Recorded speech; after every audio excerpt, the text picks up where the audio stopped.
Hi எல்லோருக்கும் வணக்கம். கனடாவுக்கு போக வேண்டும் என்ற ஆசையில கனவில இருப்பவர்கள் அல்லது வெளிநாட்டிற்கு போக வேண்டும் என்று ஒரு ஆசை கனவு ஏக்கத்தோட இருக்கிறவர்களுக்கு கனடாவில இருக்கின்ற ஒரு பெண்மணி சமூக ஊடகங்களில ஒரு காணொளியை வெளியிட்டிருக்கிறார். அந்த காணொளி தான் தற்போது வேகமாக சமூக ஊடகங்களில பரவி பேசப்பட்டு கொண்டிருக்கின்றது. நீண்ட வரிசையில எல்லாத்துக்குமே காத்திருக்க வேண்டிய ஒரு சூழ்நிலை இருக்கிறது அப்படி என்று சொல்லி பல விடயங்களை அந்த காணொளியை பகிர்ந்திருக்கிறார். அடுத்தது பாத்தீங்கன்னு சொன்னா, இலங்கையில இடம்பெற்ற உள்நாட்டு போரில உயிரிழந்தவர்களுக்கு விசாரணை சரியான முறையில நடத்தப்பட வேண்டும் அப்படி என்று சொல்லி சட்டத்தரணி ஒருவர் போலீஸ் உயர் அதிகாரியிடம் ஒரு முறைப்பாடு ஒன்றினை கையளித்திருக்கின்றார். அவர்களுக்கு நீதியான விசாரணை நடாத்தப்பட வேண்டும் அப்படி என்று சொல்லி அந்த முறைப்பாட்டை கையளித்திருக்கிறார். அடுத்தது பாத்தீங்கன்னு சொன்னா, யாழ்ப்பாணத்துல இருக்கின்ற ஒரு குறி சொல்லும் கோயிலுக்கு போன குடும்பஸ்தர் உயிரிழந்திருக்கின்ற சோகமான சம்பவம் இடம்பெற்றிருக்கிறது.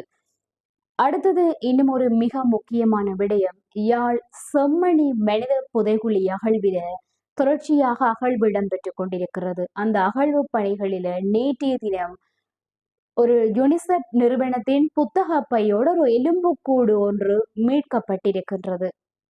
தொடர்ச்சியாக இது தொடர்பில் பல சம்பவங்கள் இடம்பெற்றுக் கொண்டிருக்கின்றது. மக்களுக்கு சோகத்தையும் வேதனையையும் ஏற்படுத்திய வண்ணமும் இருக்கின்றது. இவற்றிற்கெல்லாம் சரியான விசாரணை நடாத்தப்பட்டு சரியான நீதியான தீர்ப்பு வழங்கப்பட வேண்டும். இவை குறித்து இந்த காணொலியில உங்களோட பகிர்ந்து கொள்ள போகிறேன்.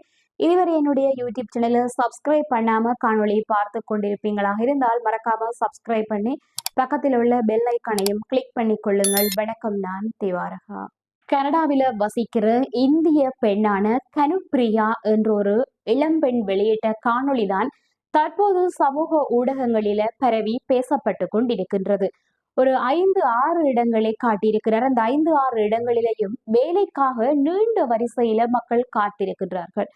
ஒரு நீண்ட லைன் நிற்குது, வேலைக்கு வெயிட் பண்ணி கொண்டு நிற்கிறாங்க. வேலை செய்யறதுக்கோ அல்லது வேலையை பெறுவதற்காகவோ நீண்ட வரிசையில காத்து கொண்டு இருக்கிறாங்க. வெளிநாட்டுக்கு வர வேண்டும், வெளிநாட்டுல போய் தாங்கள் படிக்க வேண்டும், வெளிநாட்டுல வேலை செய்ய வேண்டும் என்று பல கனவோடு இருக்கிறவர்கள் இந்த காணொளிகளை அதிகமாக பார்த்து கொள்ளுங்கள் அப்படி என்று சொல்லி அந்த பெண் சமூக ஊடகங்களில பகிர்ந்திருக்கிறார். அது மட்டுமல்லாது பல்வேறு சவால்கள் நெருக்கடிகளை வெளிநாடுகளுக்கு வந்தால் நீங்கள் சமாளிக்க வேண்டி வரும். இலகுவில வேலையை எல்லாம் பெற்றுக்கொள்ள முடியாது. நீண்ட வரிசையில நீண்ட தூரம் காத்திருக்க வேண்டி வரும். இதற்கு எல்லாம் நீங்கள் தயாராக இந்த சவால்களை ஏற்றுக்கொள்ளும் நபராக இருந்தால் நீங்கள் வெளிநாட்டிற்கு வரலாம் அப்படி என்று சொல்லி அந்த பெண் சமூக ஊடகங்களில் இந்த காணொளியை பகிர்ந்திருக்கிறார். அதோட பாத்தீங்க என்று சொன்னா, அந்த காணொளி வெளியிட்ட பெண்ணின் காணொளியை பார்த்த ஒரு நபர் என்ன சொல்லியிருக்கிறார் என்று சொன்னால், நானும் அந்த பெண் வசிக்கின்ற இடத்துல தான் வசிக்கிறேன். இதே நெருக்கடியான சூழ்நிலையை தான் நானும் எதிர்கொள்ளுகிறேன். இது உண்மையான விடயம் அப்படி என்று சொல்லி அந்த நபரும் அந்த காணொலி தொடர்பில் ஒரு கருத்தை வெளியிட்டிருக்கிறார். வெளிநாடுகளுக்கு போக வேண்டும், அங்க உழைக்க வேண்டும் என்று ஆசை கனவோட இருக்கின்றவர்கள் அங்க போய் எங்கட நாட்டில் இருக்கிற நிலையை விட இலகுவாக நிறைய பணம் சம்பாதிக்கலாம், வெகு சீக்கிரமாக நாங்க பணக்காரராகி விடலாம் என்று சொல்லி வெறும் கற்பனையை வளர்த்து கொண்டு அங்க வர வேண்டாமா? அங்கத்திய நிலைமைகளை நன்றாக விளங்கி கொண்டு அதற்கெல்லாம் நீங்கள் மனதளவில தயாரான ஒரு நபராக இருந்தால் மட்டுமே வெளிநாட்டிற்கு நீங்கள் வாருங்கள். வந்தால் அங்கு நீங்க உங்களுடைய முயற்சியை பயன்படுத்தி வேலைகளை தேடி மகிழ்ச்சியாக இருக்கலாம். ஆனால் இவற்றையெல்லாம் முன்கூட்டியே தெரிந்து இவற்றுக்கு தயாராகி இருப்பவர்களாக இருந்தால் நீங்கள் வாருங்கள் அப்படி என்று சொல்லி அந்த பெண்ணும் சரி, அந்த பெண்ணின் வீடியோவை பார்த்த நபரும் சரி இது தொடர்பில் தங்களுடைய கருத்தை பகிர்ந்திருக்கிறார்கள். ஆகையால உண்மை நிலைமையை தெரியாமல் வெளிநாடுகளுக்கு போய்விடாதீர்கள். அங்கத்திய சூழ்நிலை வேறு விதமாக இருக்கிறது. பல்வேறு நெருக்கடிகள், வேலையில்லா பிரச்சனை, வேலைக்கு நீண்ட வரிசையில காத்திருக்க வேண்டும், இரவு பகலாக வேலை செய்ய வேண்டும், நித்திரை கொள்வதற்கு நேரம் இல்லை. இப்படியான பல்வேறு தரப்பட்ட விடயங்களை நன்றாக தெரிந்து விளங்கி கொண்டதன் பின்னர் வெளிநாட்டிற்கு நீங்கள் போங்கள். அதை விட்டுவிட்டு வெறும் கற்பனையை மட்டுமே ஊருக்குள்ளிருந்து வளர்த்து கொண்டு வெளிநாட்டிற்கு போயிட்டு அங்கத்திய சூழ்நிலை கஷ்டமாக இருக்கிறது, என்னால வாழ பிடிக்கல, என்னால வாழ முடியாது என்று சொல்லி நாட்டிற்கு திரும்பி வர முயற்சித்தால் உங்களுக்கு தான் பாரிய நஷ்டம் ஏற்படும். ஆகையால நீங்க போவதற்கு முன்பு எல்லாவற்றையும் சிந்தித்து அதற்கு தயாராக இருக்கும் ஒரு நபராக இருந்தால் நீங்கள் கண்டிப்பாக செல்லுங்கள். அடுத்தது மிக முக்கியமான விடயம், இலங்கையின் உள்நாட்டு யுத்தத்தின் போது சரணடைந்த இசைப்பிரியா பாலச்சந்திரன் ஆகியவர்கள், அது மட்டுமல்லாது விடுதலை புலிகளின் தலைவர் ஆகியோர் கொல்லப்பட்டமை தொடர்பில விசாரணை சரியான முறையிலே நடாத்தப்பட வேண்டும் அப்படி என்று சொல்லி சட்டத்தரணியான ரணஞ்சக கந்தகமே பிரதி பொலிஸ்மா அதிபரிடம் முறைப்பாடு ஒன்றினை கையளித்திருக்கிறதாக தெரிவித்திருக்கிறார். உண்மையிலேயே இலங்கையில இடம்பெற்ற உள்நாட்டு இறுதி யுத்தத்தின் போது சரணடைந்தவர்களின் நிலை தற்போது வரை என்னவாறு எப்படி இருக்குது என்று தெரியாது. சிலர் உயிரிழந்திருக்கிறார்கள், வேறும் சிலர் உயிரிழந்து விட்டார்களா அல்லது அவர்கள் இன்னும் உயிரோடு இருக்கிறார்களா என்று சொல்லி அவர்களுடைய உறவுகள் இன்றைக்கு வரைக்கும் அல்லல் பட்டு கொண்டுதான் இருக்கிறார்கள். ஒரு விடை தெரியாத கேள்வியாக இந்த யுத்தம் நடைபெற்று பல ஆண்டுகள் கடந்த நிலையிலும் தங்களுடைய பிள்ளைகள், தங்களுடைய சகோதரர், தங்களுடைய கணவன், மனைவி இப்படியானவர்கள் இன்னும் உயிருடன் இருக்கிறார்களா அல்லது இறந்து விட்டார்களா அல்லது எங்கு இருக்கிறார்கள் என்று சொல்லி அவர்களை தேடி அலைந்து அவர்கள் தொடர்பில் தேடிக்கொண்டுதான் இற்றை வரை இருந்து கொண்டிருக்கிறார்கள். இந்த இசைப்பிரியா பாலச்சந்திரன் ஆகியோர் கொல்லப்பட்டமை தொடர்பில சட்ட ரீதியாக விசாரணைகள் முன்னெடுக்கப்பட வேண்டும் என்றும் அவர்களுடைய விசாரணை தொடர்பில ஓரங்கட்டப்பட்டு அவர்களுடைய விசாரணைகள் முன்னெடுக்கப்படாமல் தடுத்து நிறுத்தப்படாமல் சரியான வழியில முன்னெடுக்கப்பட வேண்டும் என்று தான் இப்படியான ஒரு முறைப்பாட்டை பிரதி போலீஸ் மா அதிபரிடம் கையளித்திருப்பதாக அந்த சட்டத்தரணி சொல்லியிருக்கிறார். இது தொடர்பில உரிய அதிகாரிகள் உடனடியாக நேர்மையான நீதியான விசாரணைகளை நடாத்த வேண்டும் என்று சொல்லியும் அது தொடர்பில தன்னுடைய பங்களிப்பை தான் முற்றுமுழுதாக தருவதாகவும் இது தொடர்பில அதிகாரிகள் உடனடியாக செயற்பட்டு விசாரணை நடாத்த வேண்டும் என்று சொல்லியும் இந்த வழக்கு முன்னோக்கி நகரும் போது பொதுமக்களின் தொடர்ச்சியான ஆதரவுக்கும் ஒத்துழைப்புக்கும் நன்றி எப்படி என்று சொல்லி சட்டத்தரணியான ரணஞ்சக கந்தகமே தெரிவித்துள்ளார்.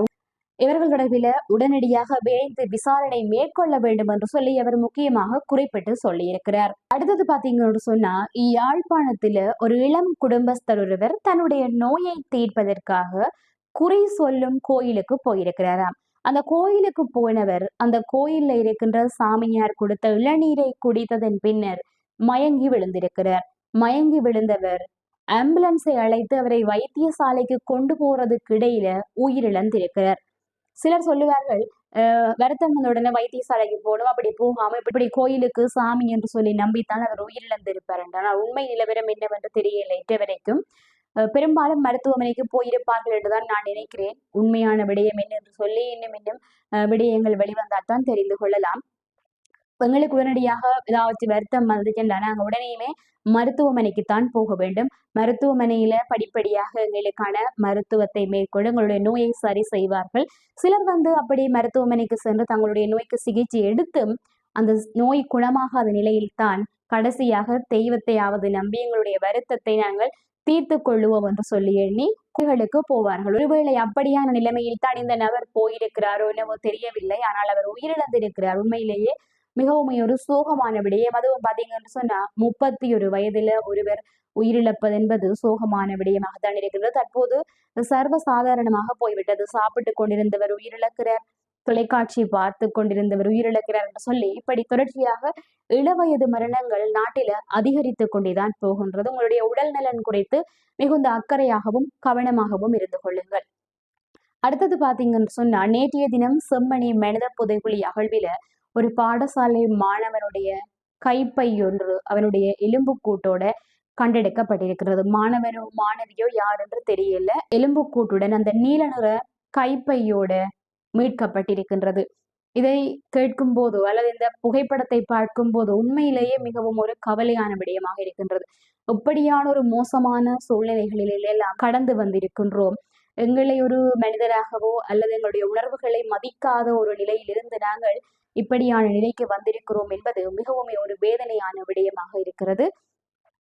உயிர்கள் காவு வாங்கப்படுவது என்பது அவ்வளவு ஈஸியான எளிதான ஒரு விடயமாக முன்னைய நாட்களில் எல்லாம் இருந்திருக்கிறது என்பது மிகவுமே மன வருத்தத்தை ஏற்படுத்துகிற ஒரு விடயமாக இருக்குது. அது மட்டுமல்லாது தற்போது செம்மணி மனித புதைகுழி அகழ்வு குறித்து விசாரணைகள் மேற்கொள்ளப்பட்டு வருகிறது. இந்த விசாரணைகள் தொடர்ச்சியாக முன்னெடுக்கப்பட்டு மக்களுக்கு இழைக்கப்பட்ட அநீதிக்கு ஒரு நியாயமான நேர்மையான தீர்ப்பு வழங்கப்பட வேண்டும் என்பதுதான் அனைவரது வேண்டுகோளாகவும் இருக்கிறது. அந்த புதைக்குழியில உயிரற்று எலும்புக்கூடாக இருக்கிறவர்கள் இறக்கும் தருவாயில என்ன நினைத்தார்களோ தெரியவில்லை. ஆனால் இப்போது தோண்டி எடுக்கப்படும் வேளையிலாவது அவர்களுடைய மரணத்திற்கான நீதி கிடைக்க வேண்டும் என்பதுதான் எல்லோரது வேண்டுகோளாகவும் இருக்கிறது. இந்த காணொளி உங்களுக்கு பிடிச்சிருந்தா சப்ஸ்கிரைப் பண்ணி கொள்ளுங்கள்.